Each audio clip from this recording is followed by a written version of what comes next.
last couple of years has been a lot of payoffs and a lot of dividends from being a part of the tribe. So number one, like the GoPod that we meet every single week, and that's been incredibly helpful.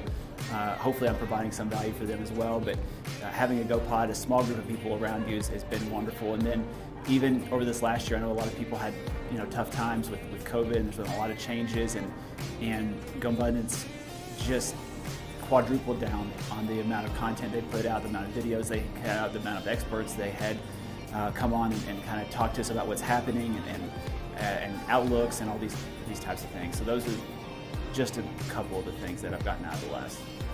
So I think the people that come to these events are 100% invested in knowing what they're coming here for. What I mean by that is they're authentic people, and they're looking for other authentic people.